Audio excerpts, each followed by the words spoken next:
a despeito da crise internacional, há um esforço por aqui, não é?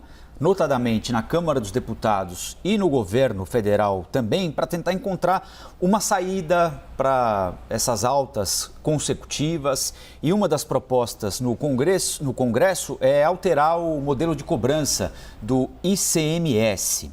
Para entender um pouco melhor essas circunstâncias que levam os combustíveis ao preço em que estão, nós vamos conversar agora com o diretor do Fundo de Cidadania Fiscal, Bernard Api. Bernard, muito obrigado pela entrevista aqui para a CNN. Bom dia. Bom dia, Rafael, bom dia, Marcela. Prazer estar com vocês. Prazer é nosso. Bernard, a gente tem falado aqui há muitos dias, consecutivamente, sobre a crise internacional no mercado de energia, as altas constantes no preço do petróleo no mercado internacional e na necessidade de a Petrobras repassar esse custo para os seus consumidores.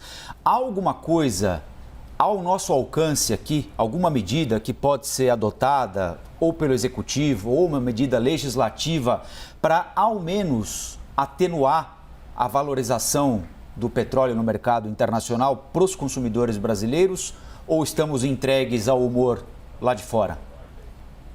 Bom, acho que o problema fundamental é o que está acontecendo lá fora com o preço do petróleo e dos combustíveis em geral, e no Brasil também a desvalorização do câmbio. Quer dizer, por conta de preocupações com a trajetória fiscal do Brasil e a crise política que a gente está vivendo, o câmbio no Brasil está bastante desvalorizado e tudo isso acaba aumentando o custo dos combustíveis aqui no Brasil.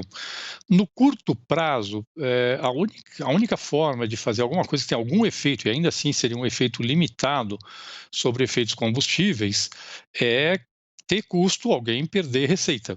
Está se discutindo no Congresso Nacional mudanças no ICMS, tem até duas propostas, uma que o governo já mandou há alguns meses, que era uma proposta de adotar um valor fixo por litro de gasolina, por exemplo, que seria mantido por um período longo.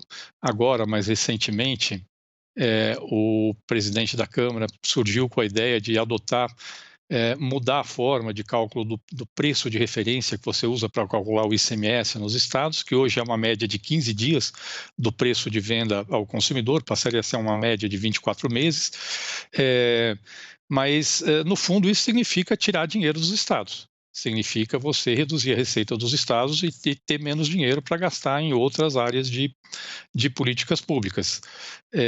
No curto prazo, fora isso, só se você criasse algum subsídio. Tem uma parte ainda na gasolina que ainda poderia reduzir alguns tributos federais, mas o governo federal está discutindo os tributos dos estados e não o seu próprio tributo. E, fora isso, realmente, no curto prazo, não tem muito o que fazer. Agora, entendendo que o que pode ser feito aqui no Brasil é limitado. Esse projeto aí que pode começar a tramitar na Câmara dos Deputados, proposto pelo presidente da Câmara, Arthur Lira, que o senhor citou, é um projeto que está sendo discutido, inclusive com o apoio do Palácio do Planalto, e tem a ideia, tem a intenção aí de começar a tramitar na Câmara. É um projeto que, por mais que crie uma polêmica em relação a você retirar tributo dos estados, ele pode, no curto prazo, reduzir o preço dos combustíveis? Ele teria algum efeito de redução de preço de combustível. Como eu falo, hoje em dia, como é que se calcula o ICMS? Primeiro, você calcula em cada estado o preço médio de venda ao consumidor final da gasolina, por exemplo. E você faz essa apuração a cada 15 dias. E aí, cada estado tem essa alíquota de ICMS sobre a gasolina. Na maior parte dos estados é 25%, mas varia, tem outros estados que é diferente. E aí você aplica essa alíquota sobre esse preço. Então, isso teria algum efeito, porque como o preço está muito alto agora, uma média de 24 meses, reduziria o preço. Agora, o efeito seria, na hora que cair o preço do combustível, o efeito é o inverso. O imposto vai ser mais alto do que seria, porque aí você vai incluir esse preço mais alto de hoje na média, e aí pode até ter o efeito, o preço começar a cair internacionalmente e o preço aqui no Brasil não cair muito por conta desse modelo. O problema aqui não é que isso não teria efeito, teria um efeito, seria limitado, não é um efeito muito grande, perto dos reajustes que a gente está vendo, seria um efeito pequeno, Mas, sobretudo, é você fazer bondade com o chapéu alheio, porque é o governo federal ou o Congresso fazendo bondade com o dinheiro dos estados. Alguns estados já estão reduzindo o ICMS e já estão adotando parâmetros um pouco diferentes na fixação do seu preço. E aí cada um está fazendo isso individualmente. Agora, você impor do governo federal dizendo, estados, vocês vão perder receita para poder segurar o preço dos combustíveis, é algo que é discutível e tem resistência dos estados sim no Congresso Nacional. Bernardo, a Priscila Asbeck, nossa analista de economia, quer fazer uma pergunta para você também. Bernardo, bom dia, obrigada pela entrevista. Só um adendo a essa questão que você colocou, se for aprovado esse reajuste pelo preço dos últimos 24 meses, quando os preços caírem, o governo vai querer mudar de novo a lei, né? Vai ser uma mudança constante de lei de acordo com o preço, né, do petróleo.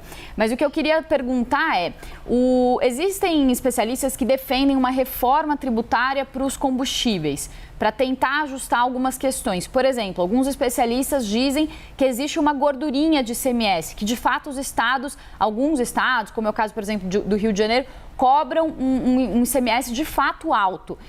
O que nessa conversa é ruído e o que do ponto de vista técnico poderia ser feito? E mais que isso, uma reforma tributária sobre os combustíveis funcionaria ou a questão está na política econômica, em câmbio, nesses outros fatores? Bom, vamos lá. A questão, sim, tem alguns estados que têm alíquotas mais altas sobre combustíveis. Aí seria uma decisão do próprio estado, ele pode baixar. Cada estado tem autonomia para decidir sobre sua alíquota e, se quiser, os estados podem baixar o imposto e aí isso é uma iniciativa dos estados. Isso teria um efeito de reduzir o preço da gasolina nos estados. No caso do gás de cozinha, a alíquota já é relativamente baixa nos estados, não é muito alta. Tem como reduzir? Tem, mas, de novo, cada estado teria como resolver. A adoção de essa ideia, eu acho que o melhor modelo é aquele modelo que até o governo estava discutindo inicialmente, que é adotar um preço fixo por litro. O problema é que a adoção desse modelo, como hoje o preço o imposto é muito diferenciado entre estados, ele é diferenciado não só porque as alíquotas são diferentes, mas porque o preço médio ao consumidor final é muito diferente. Então, algum estado no norte, onde o transporte é caro, acaba tendo um preço médio ao consumidor final bastante alto. Por conta disso, se você adotar um valor uniforme no Brasil inteiro, isso teria um efeito de que teria muitos estados perdendo receita e outros aumentando, né, a receita, se fosse uma média, e isso dificulta adotar esse modelo no curto prazo. Então, num horizonte mais longo, como, por exemplo, com as reformas tributárias que está sendo discutido hoje no Senado, que tem uma transição longa, é perfeitamente possível adotar um modelo desse sem ter nenhum efeito traumático para os estados. No curto prazo, realmente esse é um modelo mais complicado. Então, o que eu vejo, essa proposta do presidente da Câmara, teria algum efeito sim, volto a falar, é limitado, não se deve subestimar esse efeito. Eu não sei de fato qual é a média do preço dos últimos 24 meses, quanto é que isso daria em termos de redução de preço, mas certamente não seria uma queda grande perto do que subiu nos últimos anos, mas acho que a solução estrutural para o problema, para ser viável, ela depende de um prazo mais longo e depende de uma reforma estrutural do próprio ICMS, que é o que está sendo discutido no Congresso Nacional hoje. Bernardo, nós estamos aqui falando sobre mais um reajuste de combustíveis, mais de 7%. Há uma tendência, como mostramos na matéria antes da entrevista, de pressão sobre o preço internacional do petróleo, ou seja, não há alívio no médio prazo, pelo menos. Antes disso, nós estávamos falando sobre a carne. Acho que você já estava aqui com a gente, queda de 25% no consumo de carne vermelha, também por causa da alta do preço. Ontem, a Priscila veio aqui ao estúdio para noticiar a maior inflação para o mês de setembro desde o início do Plano Real, desde setembro de 1994. Ultrapassamos os 2 dígitos. Qual é a perspectiva que você vê para a inflação que parece, nesse momento, disseminada em todos os setores da economia ou em boa parte dos setores da economia, Bernardo? Bom, eu acho que uma parte do problema é externo, por exemplo, o caso dos preços dos combustíveis que a gente está vendo é um problema mundial. Acho que parte dos problemas certamente tem a ver com a condição da política econômica no Brasil. Eu acho que a inflação tende a cair no ano que vem, Não sei se vai voltar a ficar dentro da meta de inflação, mas ela tende a cair no ano que vem. Isso vai depender agora da política monetária. O Banco Central já está aumentando juros para puxar a inflação para baixo. Acho que vai cair um pouco ano que vem. Acho que lá para 2023 a gente está com a inflação mais normal no Brasil. Acho que nos próximos meses não dá para esperar muita mudança. Acho que estamos perto do pico também, tá? Acho que desse nível de 10%, aparentemente, por aquelas pessoas que fazem projeções, nós estamos perto do pico. Eu queria falar mais um ponto aqui com relação ao preço dos combustíveis, do gás, sobretudo. Tem alguns países que estão dando subsídios para baixar o preço. A França mesmo agora, semana passada, acabou de adotar um combustível para reduzir o custo do gás lá, o gás natural, né, que eles usam muito para aquecimento. Isso é possível fazer. No Brasil nós temos a dificuldade de fazer isso, que é exatamente essa questão do teto dos gastos, que dificulta adotar esse tipo de política. Alguns países estão fazendo, mas nem sempre se justifica. Tá certo? No caso de gás de cozinha, que pesa muito na cesta de consumo das famílias mais pobres, realmente ter alguma política que ajudasse a acontecer seria importante. Na verdade, nós tínhamos um instrumento, né, que era a CID Combustíveis, que poderia ser usado para subvencionar o gás de cozinha, mas o governo basicamente acabou com a cobrança da CID Combustível, é baixíssima hoje, arrecada muito pouco, e, portanto, perdeu o instrumento que tinha para poder fazer essa política de controle de preços. Para fazer essa política, você teria que, no momento em que o preço baixa, aumentar a CID, acumular recursos e depois, no momento em que o preço sobe, você usar esses recursos que acumulou para poder subsidiar. No caso do gás, eu acho que faz sentido. No caso da gasolina, eu tenho um pouco mais de dúvida. Eu sei que pesa bastante no bolso das famílias, mas, ao mesmo tempo, é um indicador de que a gente precisa mudar o nosso padrão de uso de energia. Vários países do mundo estão migrando para o uso de carro elétrico, por exemplo. O Brasil está muito atrasado nesse processo. E ter preços mais altos em combustíveis fósseis, que são ruins para o meio ambiente, no fundo ajuda você a acelerar esse processo de migração para outro tipo de uso, outro tipo de combustível, outro tipo de uso de energia, no que no Brasil nós estamos atrasados. Volto a falar, não é solução para o curto prazo. De fato, no curto prazo, as nossas opções são muito limitadas. Bernard, tem duas questões que estão sendo discutidas, uma inclusive que foi anunciada pela própria Petrobras, de fazer aquele colchão de amortecimento de 300 milhões de reais, que seria destinado exclusivamente para o gás de cozinha, né, para tentar amenizar o aumento do gás de cozinha. E uma outra questão que está sendo discutida no governo, que é criar esse mesmo colchão, mas com um valor que viria dos tributos pagos pela Petrobras. Esse especificamente é viável? O que você acha dessa alternativa?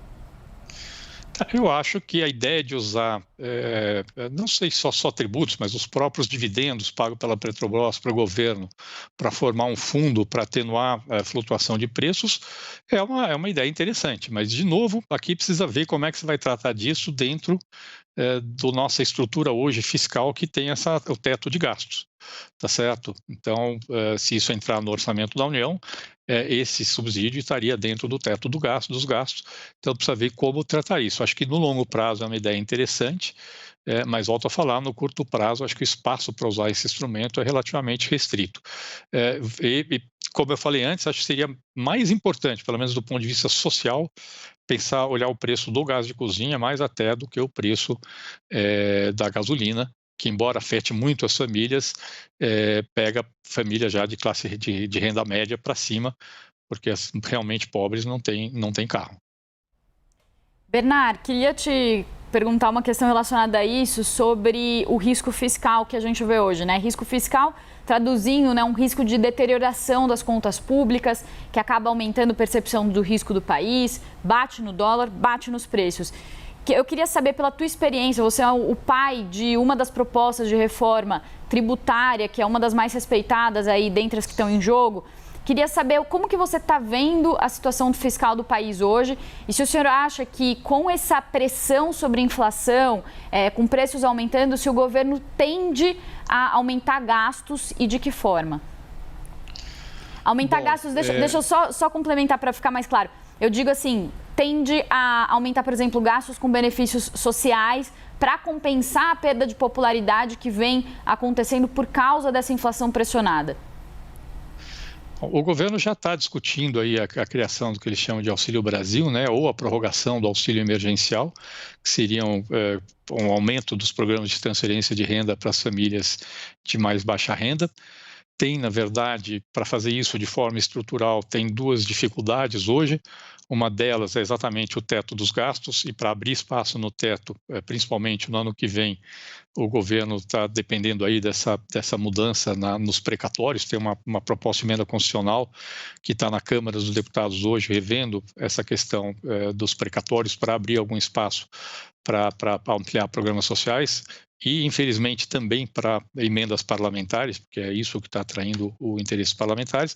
Tem uma segunda questão, que é mais técnica, que é de onde ter fonte. A lei de responsabilidade fiscal prevê que aumentos permanentes de gastos continuados têm que ser compensados ou com redução de gastos continuados ou com aumento permanente de receita, e o governo está vinculando isso ao projeto do imposto de renda, que já foi aprovado na Câmara, que é essa tributação de lucros e dividendos, e que agora está no Senado.